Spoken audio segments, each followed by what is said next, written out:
مختلف طریقوں سے کر سکتے ہیں. جب یہ عورتیں اس میں لیک کر جاتی ہیں، کمزور پڑ جاتی ہیں، تو مرد کو ایسی عورتیں پسند آ جاتی ہیں جو اس طرف اشارے کرتی ہیں اور مائل کرتی ہیں. جو بری عورتیں ہوتی ہیں، جو فحاشائیں ہوتی ہیں، وہ اپنی رضامندی کا کنٹینیوس اظہار کرتے رہتی ہیں. تو جب عورتیں ہیں جن کے لیے جائز اپنے شوہر سے جو کام کرنا، تو کیوں نہیں وہ اپنے اظہار کرتی، کیوں نہیں بتا رہی ہو؟ چونکہ مرد تراضی ہے، تیار ہے، اس کے جسمانی کیفیت سے پتہ چل جاتا ہے. عورت تو کیسے پتہ چلیں گے؟ اب تک کہ آپ نہیں بتائیں گی.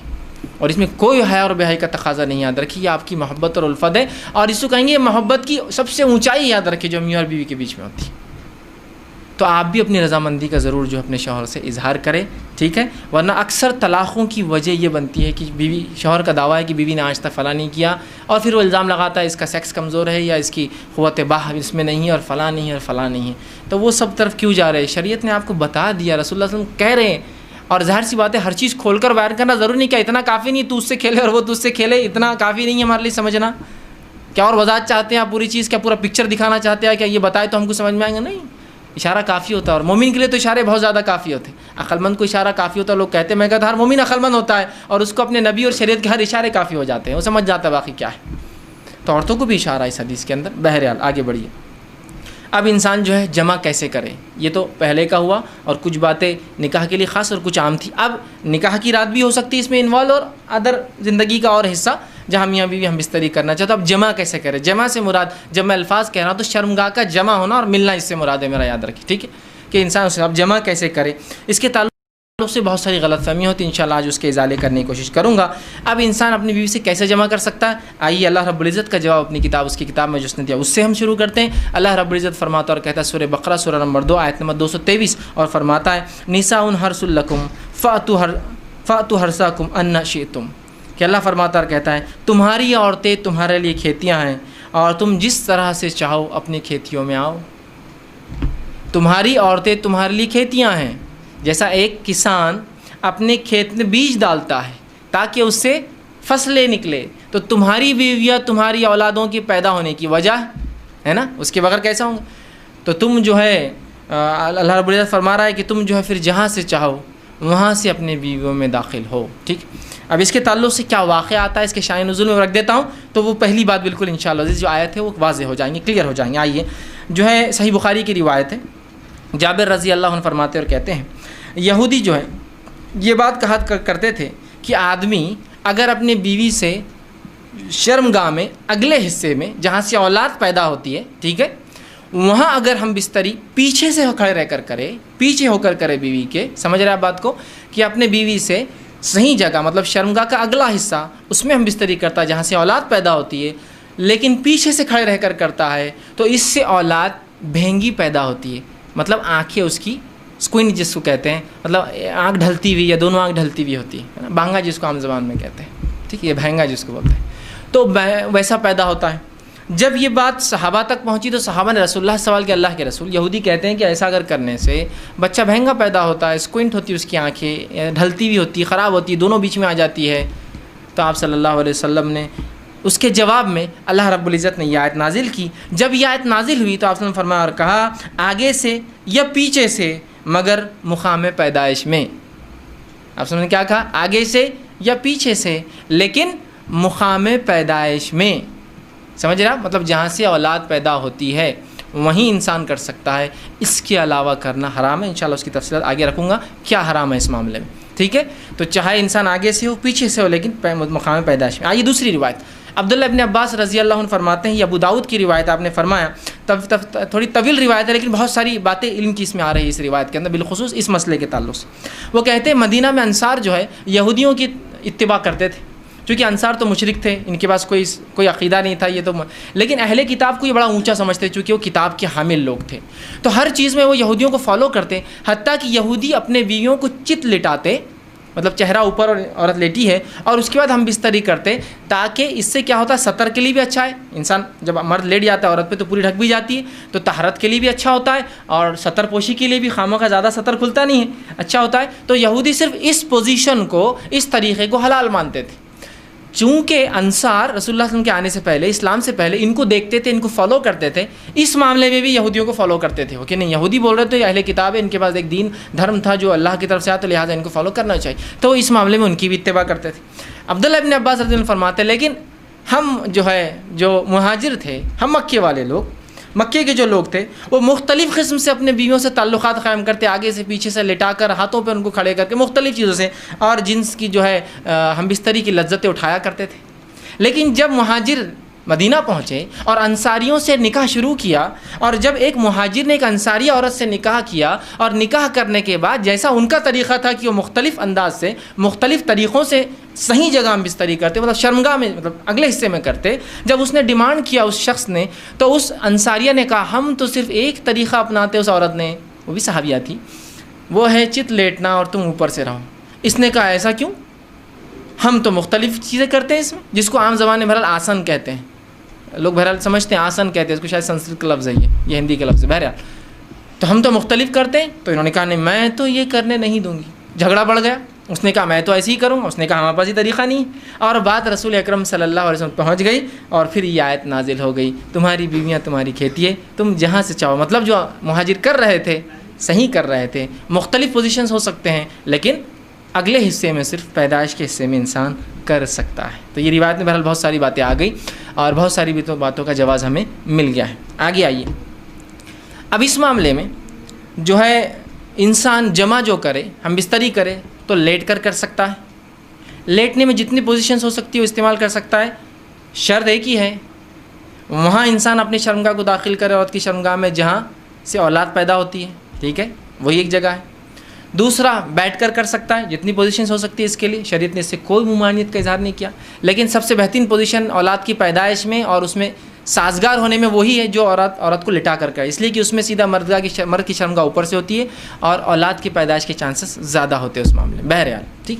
اس کے بعد بیٹھ کر جتنے طریقے ہو سکتے ہیں، جتنی پوزیشنز ہو سکتی ہے، جس میں میں جو بتا رہا ہوں بات آپ سمجھ رہے ہیں کہ شرمگاہ مرد کی عورت سے ملے اور سامنے کے حصے میں آپ کے لیے جائز ہے۔ اسی طرح کھڑے رہ کر جو کچھ ہو سکتا ہے، اس میں کوئی ممانعت نہیں ہے، کراہت ہو سکتی ہے، ناپسندیدگی ہو سکتی ہے، لیکن ممانعت کسی میں بھی نہیں، حرمت کسی میں بھی نہیں، بیٹھ کر، لیٹ کر، کھڑے رہ کر کچھ بھی ہو سکتا ہے۔ اب یہ بات کا ازالہ میں کر دوں، بہت سے لوگوں نے عجیب عجیب باتیں لکھ دی، اللہ ان پر رحم کرے، جس کی وجہ سے امت کو خواہ ایسی مشکلات اور تکلیفوں میں ڈالا جو شریعت نے نہیں دی، کہ کھڑے رہ کر کرے تو اولاد لنگڑی پیدا ہوتی ہے، بیٹھ کر کرے تو اولاد فلاں پیدا ہوتی ہے، پیچھے سے کرے۔ آج بھی میں کہہ رہا ہوں کہ اگر کوئی لڑکا بہنگا آ جاتا ہے جس کی آنکھیں اسکوئنٹ ہو، اس کی آنکھیں برابر نہ ہو، تو عورتیں ایک دوسرے کو دھکا دے کے ہنستی مجلس، ان کے ماں باپ نے کیا کرے تھے دیکھو بچہ۔ آج بھی میں کہہ رہا ہوں، کیسی عجیب بات ہے، شریعت کلیریفیکیشن دے رہی ہے، قرآنی آیتیں نازل ہو رہی ہے، اور اس کے بعد بھی کہ ہماری اب عقلوں کا کیا بھائی، علم کی کمی ہی یہ سب چیزوں کی وجہ ہے۔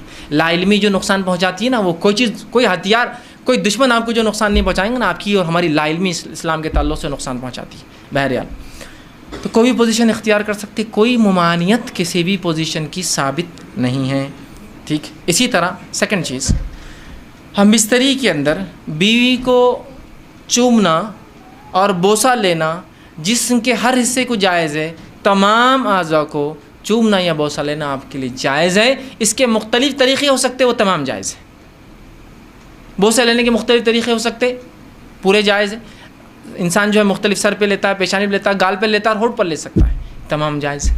اس کے علاوہ جسم پر لے سکتا ہے، یہ جائز ہے۔ تمام جسم پہ بوسہ لینا اور چومنا جائز ہے، انکلوڈنگ ایوری تھنگ میں کہہ رہا ہوں، ٹھیک۔ اس کے بعد دوسری جو غلط فہمی ہوتی ہے، لوگ سوال کرتے ہیں، وہ یہ ہے کیا میاں بیوی ایک دوسرے کے جسم کو تمام حصوں کو ہاتھ لگا سکتے ہیں؟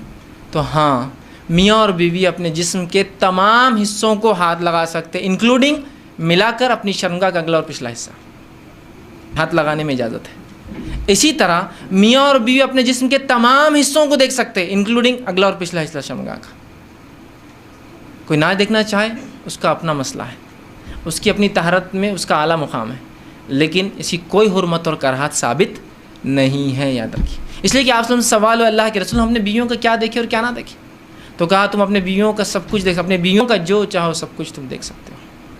تو حدیث نے کھلی آپ کو اجازت دے رکھی ہے، چھونے کے معاملے میں تمام اعضاء اور دیکھنے کے معاملے میں تمام اعضاء۔ یہ بات اس لیے کہہ رہا ہوں کہ بہت سے لوگوں نے پتہ نہیں ایسی باتیں کہہ دی، اللہ رحم کرے، کہاں سے لائے مجھے نہیں پتا، کہ اگر بیوی کی شرمگاہ دیکھی تو اولاد بگڑی ہوئی پیدا ہوتی ہے. ارے اللہ، تو کیسے ریسٹرکشنس ہم دے رہے ہیں جو ریسٹرکشن شریعت کے نہیں ہیں. کیسے مطلب سوچیے نا آپ، کیسی عقل کام نہیں کرتی کہ ایسے کیسے ریسٹرکشن ہو سکتے ہیں. ٹھیک، تو لہٰذا اس بات کے تعلق سے لوگ بہت سوال کرتے ہیں. میں نے اس کا کلیریفیکیشن پورا بہرحال سوال کے تعلق سے دے دیا. دونوں ہی چیزیں یاد رکھی. چھونے کے معاملے میں اور دیکھنے کے معاملے میں میاں اور بیوی کو کمپلیٹ رائٹ ہے، کمپلیٹ حق ہے، وہ جو چاہے اس معاملے میں کر سکتے ہیں. یاد رکھیے. ٹھیک، اب آئیے اس معاملے میں ہم بستری میں منائی کس چیز سے ہے وہ بھی دیکھ لیں، اور افضل کب اور کہاں اور کیسے ہے. ٹھیک، وہ بھی ایک دیکھ لیتے ہیں. آئیے آگے بڑھیے. تو اس معاملے ہم بستری میں دبر پیچھے سے مطلب شرمگاہ کے پچھلے حصے میں عورت کے داخل ہونا حرام ہے، جس کو عام زبان میں کہیں گے پیخانے کی جگہ. ٹھیک، عورتوں کے جو شرمگاہ ہوتی ہے وہ مردوں کے مقابلے میں مختلف ہوتی ہے اس معاملے میں کہ مرد کی شرمگاہ کا ایک ہی حصے سے پیشاب بھی نکلتا ہے اور منی بھی نکلتا ہے. لیکن عورتیں مختلف، تو عورتوں کے پیشاب کی جگہ الگ ہوتی ہے اور شرمگاہ الگ، جہاں اولاد پیدا ہوتی ہے وہ جگہ الگ ہوتی ہے، اور پیخانے کی جگہ الگ ہوتی ہے. تو مردوں میں 2 ہی حصے ہیں جہاں سے نکلتا، عورتوں میں 3 ہوتے ہیں. یاد رکھیے. تو یاد رکھیے مرد کے لیے عورت کی جو ہے شرمگاہ کے علاوہ کوئی بھی عمل کرنا درست نہیں، اور بالخصوص دبر کی تو حرمت شریعت اتنی سخت ثابت کی. مسند احمد کی روایت ہے جو ہے ام سلمہ رضی اللہ عنہ فرماتی ہیں جب مہاجرین انصار کے پاس مدینہ آئے تو ان کی عورتوں سے جو ہے شادیاں رچائی. مہاجر عورتوں کو زمین پر لٹا کر یا ان کے ہاتھ کو زمین پر رکھ کر گھٹنوں کے بل ان کو کر جمع کرتے تھے، فائدہ اٹھاتے تھے. مہاجرین میں سے ایک آدمی نے انصار کی عورت سے نکاح کر لیا اور ارادہ کیا کہ ویسے ہی کام کرے جیسا وہ ان کے پاس چلن تھا کرے. تو اس نے انکار کر دیا اور کہا جب تک رسول اکرم صلی اللہ علیہ وسلم پوچھ کر نہیں آؤں گی عمل نہیں کرنے دوں گی. اس نے کہا ٹھیک ہے جا پوچھ کر آ جا. وہ عورت صبح ہونے کے بعد رسول اکرم صلی اللہ علیہ وسلم کے پاس پہنچی. جب خدمت میں پہنچی تو بڑی شرم آئی، کیسے پوچھوں. تو ام سلمہ رضی اللہ عنہا جو آپ کی بیوی تھی ان سے کہا کہ ذرا آپ رسول اللہ سے پوچھ دیجئے نا کہ یہ عمل کیا جائز ہے. تو آپ صلی اللہ علیہ وسلم نے یہ آیت پڑھی جو آیت نازل ہوئی تھی سورہ بقرہ کی، میں نے پہلے لکھ دی، نساؤکم حرث لکم فاتوا حرثکم انا شئتم. تمہاری بیویاں تمہاری کھیتی ہے، جہاں سے چاہو داخل ہو جاؤ.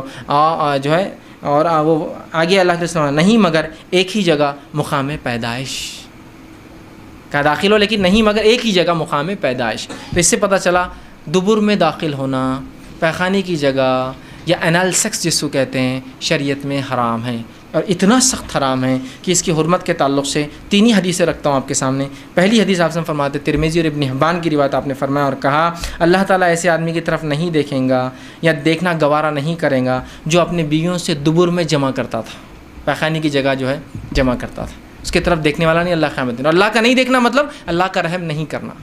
دوسری روایت ابو داؤد کی روایت آپ سے فرماتے وہ آدمی ملعون ہے، اللہ کے نزدیک لعنتی ہے، فرشتوں کے نزدیک لعنتی ہے، انسانوں کے نزدیک لعنتی ہے، جو فرماتے ہیں جو محاش یعنی دبر میں عورت کے داخل ہو. دوسری روایت. تیسری روایت بہت سخت ہے، آپ سے فرماتے ہیں نسائی کی روایت آپ نے فرمایا جس آدمی نے حائضہ عورت سے ہم بستری کی، جس آدمی نے اپنے بیوی سے دبر میں دخل کیا، اور جس آدمی نے یا عورت نے جو ہے کسی کاہن کے پاس جایا، نجومی کے پاس گیا اور اس کی بات کی تصدیق کی، ہاں یہ تو صحیح کہہ رہا ہے، اس نے اس چیز کا انکار کیا جو محمد پر نازل ہوئی ہے، مطلب وہ شریعت کا منکر ہے، وہ کافر ہے. اب لا علمی میں سمجھتا ہوں کتنے لوگ یہ گناہ کر چکے ہیں اپنی زندگی میں. لوگوں کو لگتا ہے یہ تو کوئی بات ہی نہیں، روٹین آف لائف ہے. ٹھیک، لا علمی کتنی خطرناک ہو سکتی سمجھ رہے آپ کہ اس نے اس چیز کا انکار کیا جو محمد پر نازل ہوئی. وہ منکر شریعت ہے، وہ اسلام کا منکر آدمی ہے جو دبر میں داخل ہوتا ہے. ہم کو معمولی لگتا ہے، شریعت کے نزدیک بہت سنگین جرم ہے. تو علم بہت ضروری ہے ہر معاملے میں. بہرحال ٹھیک، تو یہ تینوں روایت بہرحال اس چیز کی وضاحت کر رہی تھی کہ تحریم دبر ہے. اب آئیے کچھ باتیں وضاحت کے طور پہ جو سوالات مجھ سے کیے گئے تھے بیچ میں رکھتا ہوا چل رہا ہوں. میں نے کہا تھا ہر